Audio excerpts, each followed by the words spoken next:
Hi guys, welcome back to Hear Our Voices. Thank you for coming to hear Cynthia's run through her story and how we talk about the systems and how the system is broken, but we are the advocates who are representing many different walks of life of homelessness. She went through a lot of lives of homelessness. I was only fortunate to go through only one, and that one was a lot, but she has a lifelong story of telling you what her and her family been through and how they overcome and where she is now. So sit back, relax, get your popcorn. Also, before we get, you can have your popcorn right now. You can walk and talk, walk and listen at this point, right? But also follow us on social media, on our all our platforms, YouTube, Instagram, and Facebook, and share our information out. If you want to be on a podcast and share your story, please email us. Everything will be down in the description below. If you're a person who just has resources for New York City only, sorry, we take stories from anywhere. Just give everything down below and we'll get back to you as soon as possible. So thank you for checking us out and carry on with this episode. Bye.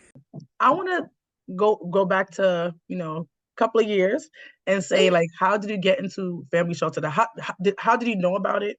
What made you actually go into shelter? Were you kicking and screaming going there? How exactly did it happen? Okay. All right. I did not know anything about shelter. Even though I'm a native New Yorker, I went to boarding school in New Hampshire as a little girl. Then I went to school in California. Then I moved to North Carolina, and then finally back up to New York in my early 30s. I didn't know anything about shelter, but my cousin, the same cousin Sharon that I said had pulled me aside and warned me about her cousin-in-law, got you. She was an LMSW, and she happened to work at a family shelter called Henry Street Settlement. Before you go on, tell people what LMSW is so they know what. Licensed social worker. Got it. Yeah, licensed social worker. As opposed to one who is not licensed. One who is licensed can see patients one-on-one care. They can open their own practice. So she because she worked at a family shelter, she said, okay, well, listen, you guys are going to have to go into the shelter system because, obviously you don't have anywhere else to go. So at that time, the EAU was the assessment place in the Bronx for families. Yeah, for families with children. Right. If I tell you the seventh circle of hell, okay, I'm not exaggerating. The food was rotten. I mean, literally rotten. Okay, sandwiches were old. The milk was hot.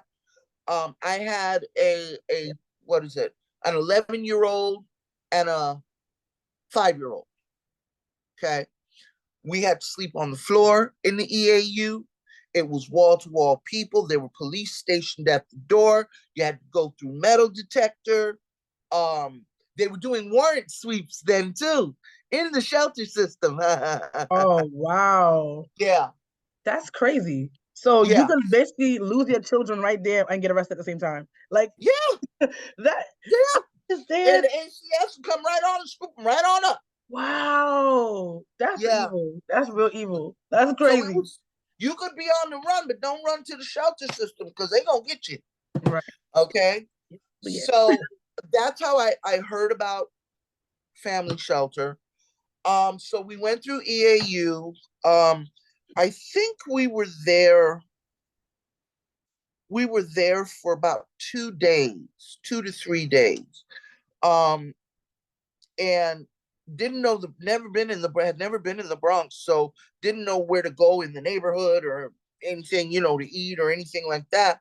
And you didn't want to lose your place because if they called your name and you were out getting diapers for the baby, right, you had to go to the back of the line. And they didn't supply you diapers either? Wow. If you don't know, PATH supplies diapers and certain foods and milk for the baby. And they give you sandwich. They give you nasty sandwiches, but don't forget that the family system was not and is still not covered under Callahan. Okay. The Coalition and Legal Aid Society just came into agreement with Department of Homeless Services that they would allow us some monitoring of the family system. So then all of those minimum requirements in the Callahan consent decree that applies to single adult shelter now loosely applies to families with children. That's crazy. Okay. DHS can revoke the coalition's access to the families with children anytime they want to, because they're not covered by the consent decree. That's crazy. And they would have to go back to court.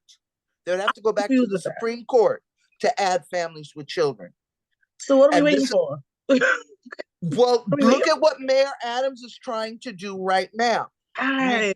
Try to stay out of court challenging any court that could challenge the decree, right? Because we don't want to take the chance on it getting turned back. This is crazy. I don't understand the system, and that's why I don't like. I've said this before in other episodes. I don't like that they have all these the DV sector. I know they have to be private because people's lives. They got the men, the women, the adult. But why is it just not under? Certain things should just be under the same category. Why do we have to keep on going back for this and families not in this? It started out with single men, Callahan versus Carey. Then a few years later, another lawsuit had to be filed against the city of New York and the governor and the mayor, so forth, for Eldridge versus, I can't think of the name, but for single women to have the right to shelter. So hear me now, for the 2 or 3 years that single men first started having the right to shelter, single women still did not have it. Right. And so just by virtue of the fact, that's crazy. Okay. So you could still be turned away by the shelter system as a woman during those couple of years. Then, so the women got added to it. But rather than going back to court again, because of the fear of Callahan being struck down, because remember, everything is politics, and you always have to think about who is running the city, who is running the state. Are they aligned with your views before you take someone to court? How does the Supreme Court sit? Are they people who are sympathetic to this cause, or are they people who would love to overturn this because they feel we do too much for the poor anyway? Right. Okay. Wow. So you got to be very measured in how you take things to court. It's true. Right. But because Adams has done this, has brought this up, the right to shelter is being challenged anyway. Right. So the only thing that we as citizens can do is let our elected officials know that we want the right to shelter to stand, so that people now and in future who have to face homelessness have somewhere to go. Got it. Okay. Do not allow them to overturn the Callahan consent decree, the right to shelter in the 5 boroughs of New York. Because if you think we're having a bad problem now with homelessness because of the immigrant influx, which has doubled the system, wait till there's no more right to shelter and you've got all of these tent cities in your streets and your parks, et cetera, et cetera. We see California. So I don't know if y'all want to have that here. Yes, got a few here already, so it might be worse.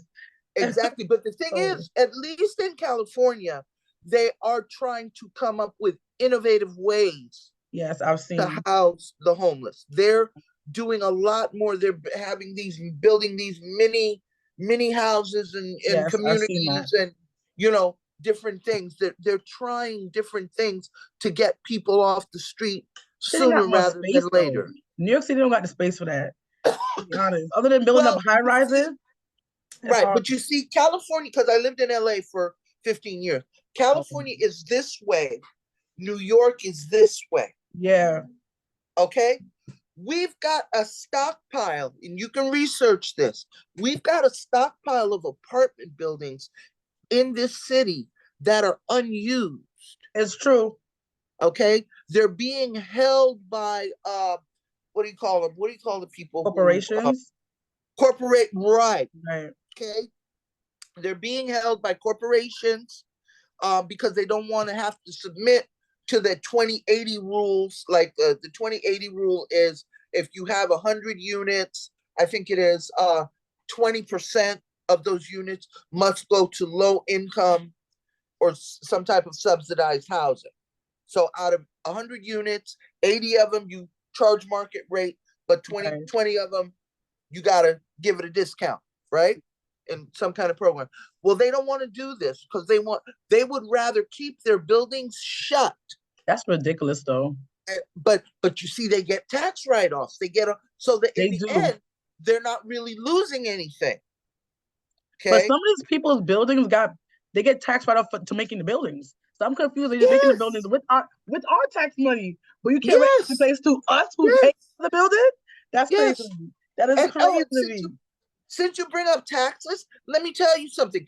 Every homeless person in this city still pays taxes. True. Because every time they go to the supermarket or the bodega, they pay taxes on that food, on that drink, on those cigarettes, on the clothes that they buy, on the toilet tissue, everything. So they are still contributing members of society. On another hand, too, a lot of people in shelter, even people living on the street, have jobs. You still That's right. Here. Like, how many homeless people have jobs? That's right. I met a guy who works at AFAC. He works at AFAC. Adult families, infants, and children. He works at the AFAC intake center, and he lives in a men's shelter and cannot get his voucher and works for DHS. Because people are not getting paid enough, first of all, to even get an apartment without a voucher. Let's talk about, there's a lot of things to unpack in this episode.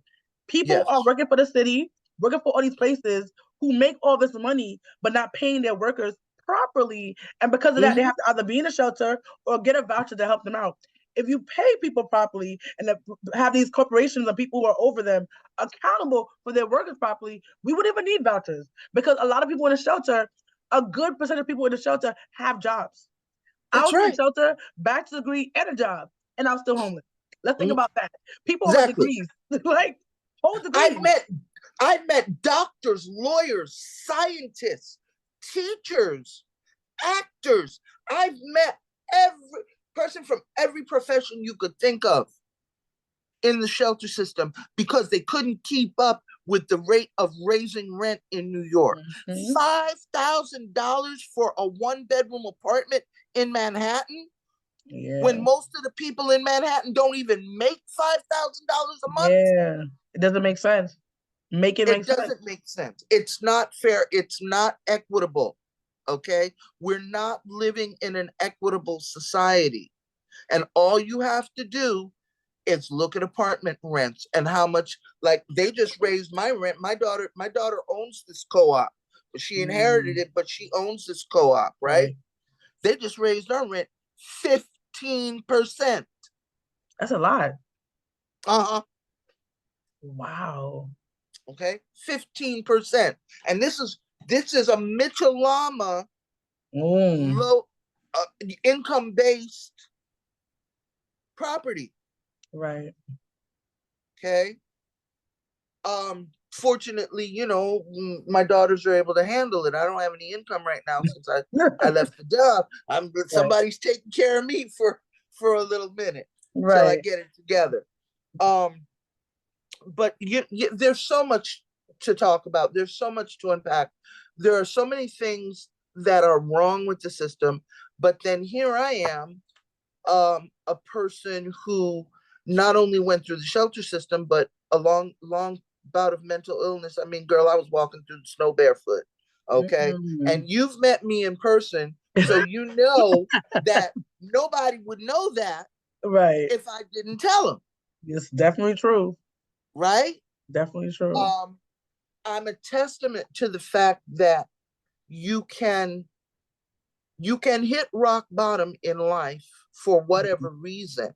Right. But if you want to, you will find a way to build yourself back up. And when you do that, you must have purpose. If you don't have purpose in life, then what's the point? That's true. Right? You must have a goal. You must have an idea of who you want to be, and hone that into something that's realistic based on who you are now and who you are aspiring to be. Okay. You know, I aspire to be Maya Angelou.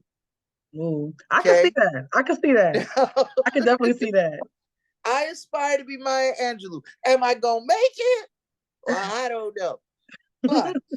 But I have a set of principles in mind. I have a plan, and I have faith in whatever you want to have faith in. If Right. it's the teddy bear you've had since you were 2 years old, if it's Buddha, whoever, but you got to have faith in something, even if it's faith in yourself. And if it's faith in yourself, then you are really the master of your own fate. Right. Okay. If you think you're doing this all through your own will, then it should come out right. And it will come out right if you know when to ask for help. That's for sure. Because I didn't see my 2 older children. I sent my daughter, my son left when he was 14. He came to live with I sent my children to live with their father, thinking that I was the reason that he wasn't able to be a good father and husband. That's how brainwashed I was. So when I found myself mentally collapsing, and I do mean collapsing, I was laid out on the couch, couldn't comb my daughter's hair to go to school, had a bathtub full of dirty clothes that I kept saying I was going to wash, but for some reason my bipolar just kept making me put more clothes in the bathtub, till then the tub was no good for bathing and it was no good for washing clothes. I had been under contract as a program director with a little community agency in the Bronx called Forest House Community Center. Okay. And when I started having my breakdown and I was on medical leave, I got a letter from them saying that they had decided not to renew my contract, which is illegal, by the way, because I was on medical leave. But I was so depressed. I was going through so much mentally. I never even went and cleaned out my desk. I never filed for employment. And a few months later, I lost my apartment. But that last summer, when school ended, this was the ending of 1999, summer of 1999. I told my children's father, come and get her, for the summer, because I got to get myself together. I don't have a job right now, and I'm going through some. So he came, and he took her. I did not know that it would be almost 10 years before I would see my daughter again. What? Yeah, or my son. Because what happened was, once I didn't have my children to cling on to for dear life mentally, right, as soon as she got on that bus, and I can still sit here and see myself sitting on the stoop, the bus stop was right across the street, watch her father take her on that bus. That's when my life really fell apart. Right. When I let go of my children, because there was no reason for me to care anymore. Right. These kids are amazing. I'm just saying, our kids really keep us together. Like, we go through her, but we try to really push through when we got them kids. Like, yes, we do, because it's not, once you become a mother in particular, and I'm not saying fatherhood is any less important, but once you become a mother in particular, you give over part of yourself for your children, and it becomes not about you so much as relates to you individually, but you as it relates to them as their parent, and having to give them the best life possible. So I got rid of the husband. I'm doing well for a minute, and then all of a sudden I started to implode. I wasn't on medication. I wasn't in therapy. I was working and taking care of the kids, and the trauma from that 15-year relationship finally hit me between the eyes. About 3 years down the road. That's when I fell apart from the trauma of the marriage. Ooh. And I fell so hard that I could not take care of my children.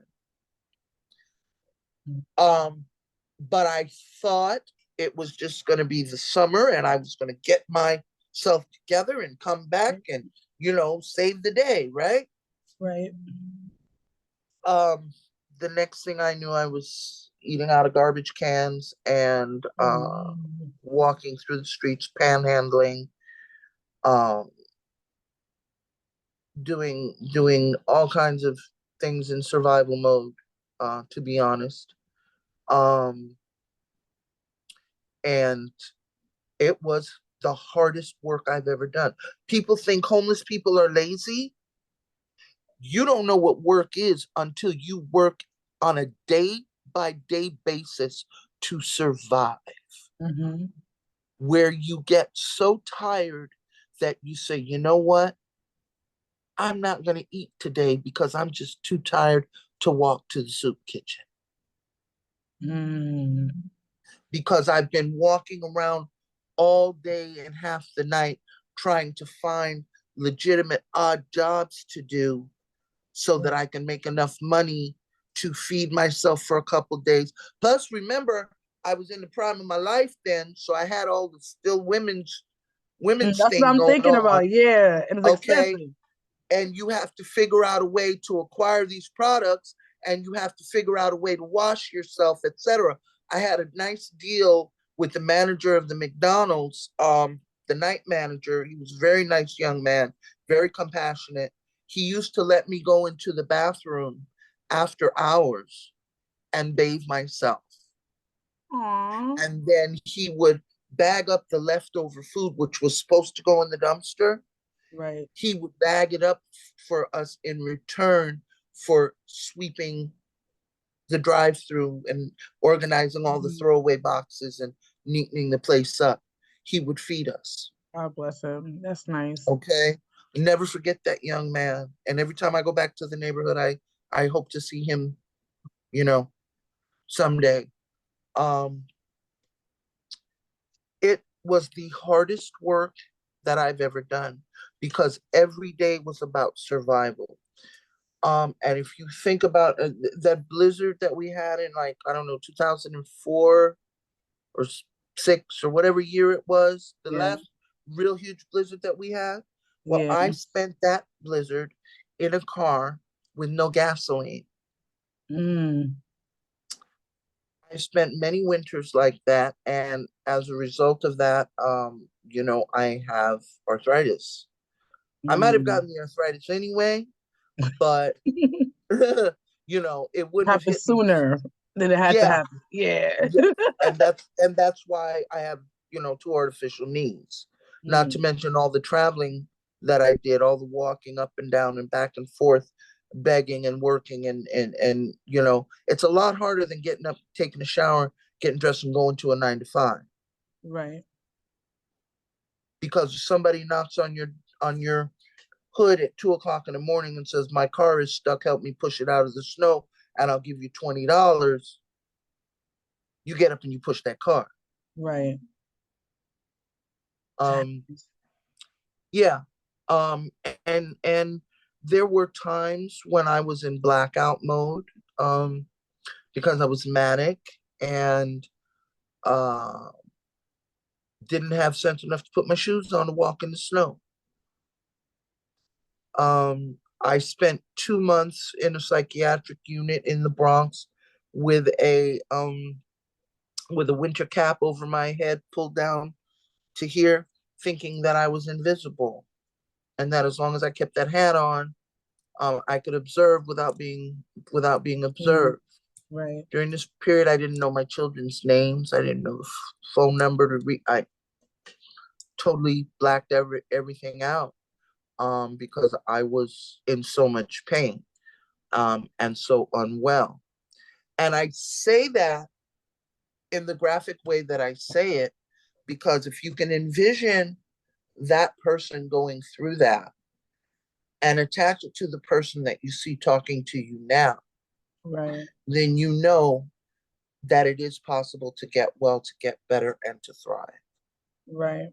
It sure A is. lot of times we procrastinate on getting help or addressing issues because we don't really believe it's going to make a difference. Right. And I know that that's true because I did it myself for many years. And it wasn't until my last arrest. We have come again to the end of Cynthia's story. I hope you're enjoying the series. I hope that you can learn many different things. We talk about many different topics. We delve in a lot of things in her life. And she has lived a long time. She told you her age. She's 60 years old. And she has lived a life of victory. She has overcome every obstacle was put in her way. And I want to make sure that whoever's listening to this know that you can overcome any obstacle if you put your mind to it. Things will get low because nobody's going to have 100% every time, but you can make it through. And if you need help, there's help out there. There's so many resources. You'd be surprised how much resources out there was free or even low cost, depending on your income bracket. Also, I hope everything that we talk about is helpful, and I hope if any elected officials are listening, they can take tidbits of our ideas and put it to help the system be a better system, because the system is definitely broken. So come next week to listen to the rest of her story, and thank you for being here, and thank you for being yourself and amazing. Bye.